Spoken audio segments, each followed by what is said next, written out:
All right. So a little while ago, we had did a podcast discussion, and we were talking about the American dream. And one of the things that you had said was how the older you got, the more you seen things are a facade, whether it's Hollywood or the entertainment industry or Nah, just just life. life in general. And so I saw this short from this creator, Zarina. I believe her name is Zarina Maninkov, Okay. and I thought it was pretty funny. So let's go ahead and check it out. Okay. Laughing to prevent from crying, huh? Yeah, exactly.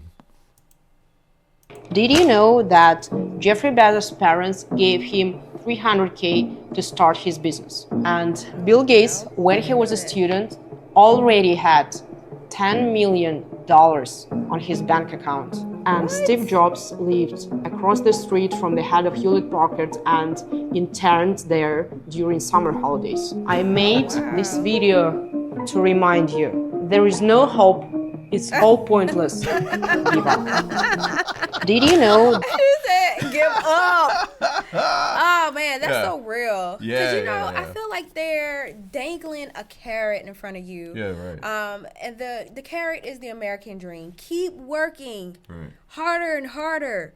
You'll get there, even though Mm. you can't pay your bills. And just when you feel like you're getting there, Georgia Power quadruples The rates.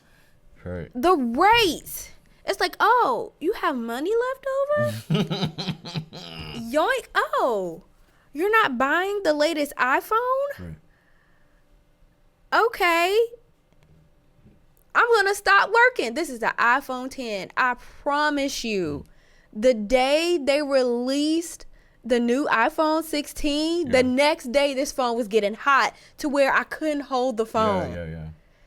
And it's like, what is really going on? This is very funny, but it's so true. And you don't I realize think it. that one of the things that I've always heard throughout my life was people always say, this is achievable. Or you pull your You bootstraps can do up. it. You can just work hard and da da da da. And they give you the success stories of Bill Gates, Jeff Bezos, how he created a business working in his his garage. or, Yeah. and granted, these people have worked hard. But I remember I had went to this business seminar when I was learning more about entrepreneurship and things of that nature.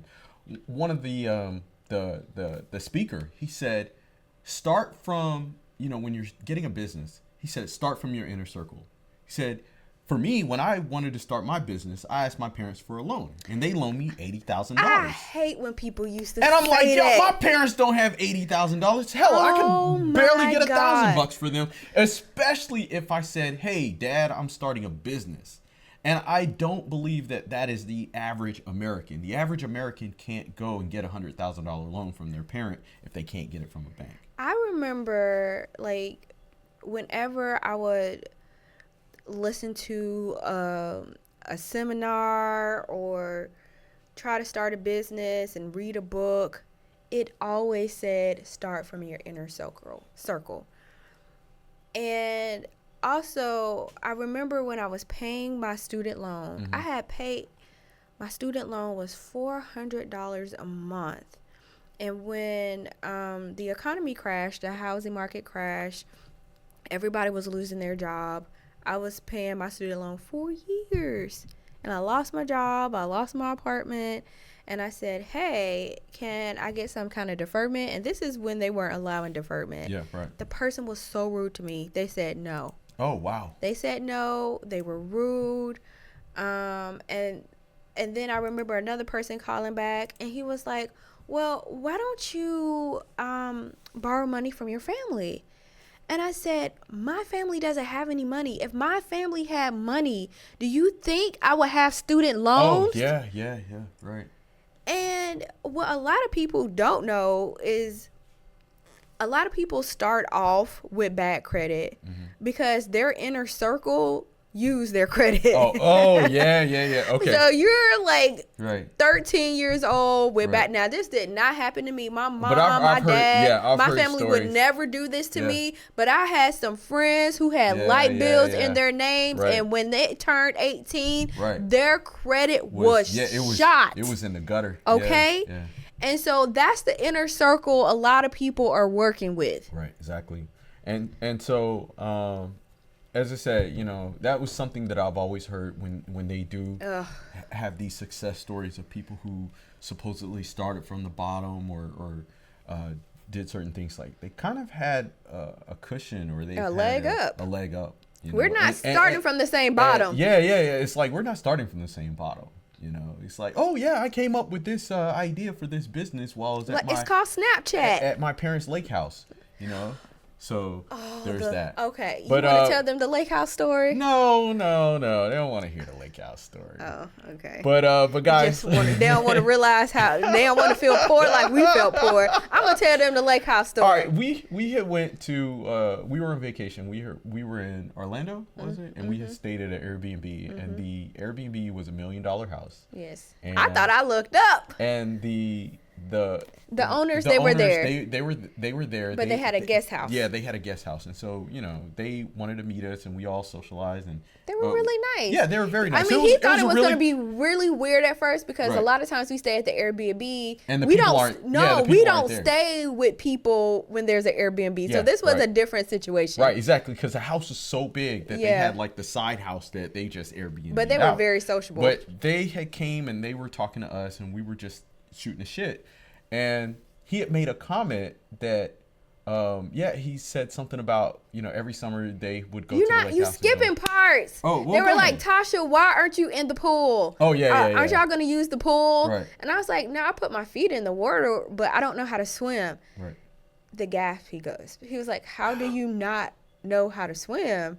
And I was like, I don't know.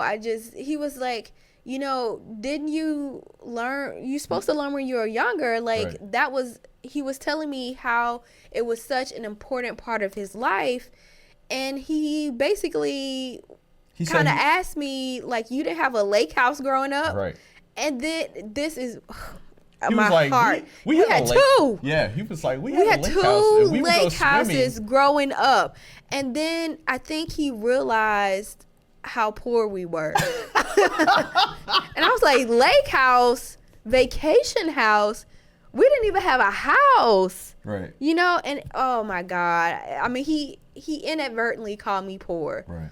And I think he realized how privileged he was Right. Yeah. growing up. I mean, well, that was the crazy thing about it was that, you know, he didn't realize that he kind of grew up privileged or wealthy. everybody had a lake house when he was growing that's what he up. said. He was like, yeah, everybody had a lake house, like, or everybody had vacation home, or everybody did this and everybody did that. And I was like, yeah, we didn't have all that. I mean, we went on vacation. But, I didn't even go on vacation. See, I feel like y'all was privileged. yeah, well, we were, and I will say this, we were.